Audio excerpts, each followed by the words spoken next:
Hello there! Today we're going to be reading Tom and Jerry's Party. It was Cook's night out. She buttoned on her coat and put on her good black hat.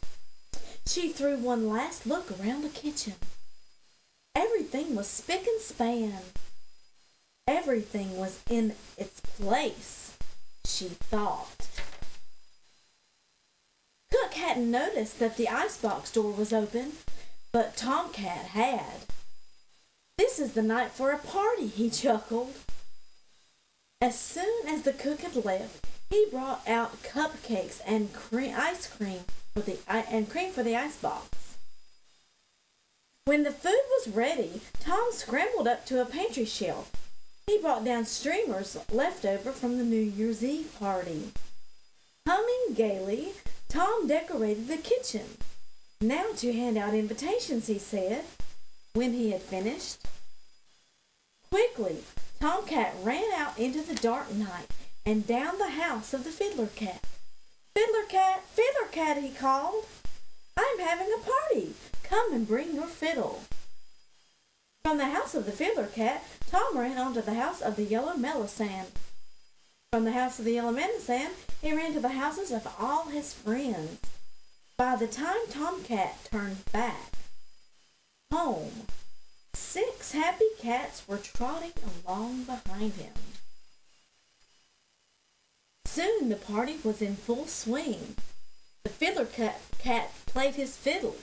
Yellow Melisande stood behind him and sang. "A cat's life is the life for me," she sang. "Meow, meow, it's wild and free." The other cats danced to the music and cast hungry looks at the cupcakes. Somebody else was watching the cupcakes too. Jerry and Tuffy stood at the door of their mouse hole. "Look at all that food, Tuffy," Jerry said hungrily. "Let's go get some of it." As softly as he could, they skittered up onto the table and poured on the cupcakes. Pounced on the cupcakes.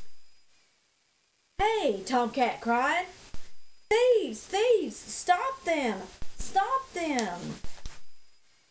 Just then they heard heavy steps coming toward the kitchen. "It's Cook," Tomcat whispered.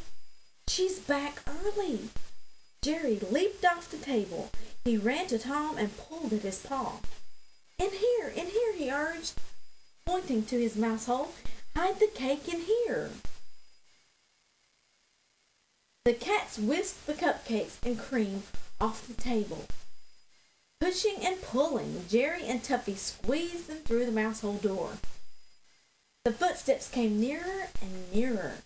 Tom flew around the kitchen. "The bunting!" he cried. "Take down the bunting!" Cook started to open the door. The Fiddler Cat dove in the wastebasket. Yellow Melisande leaped into the washing machine. A third cat squeezed herself behind the door. And 2 little kittens hid trembling in the market basket. When Cook came in, there was only Tom lying sleepily under the kitchen table. "Land's sakes," said Cook. "I thought I heard a noise. Must have been my imagination." And with a shake of her head, she left again. "Coast's clear," whispered Jerry. The cats came creeping out of their hiding places. "Ahem," said Tom to Jerry. "I suppose now you intend to keep all those cupcakes?"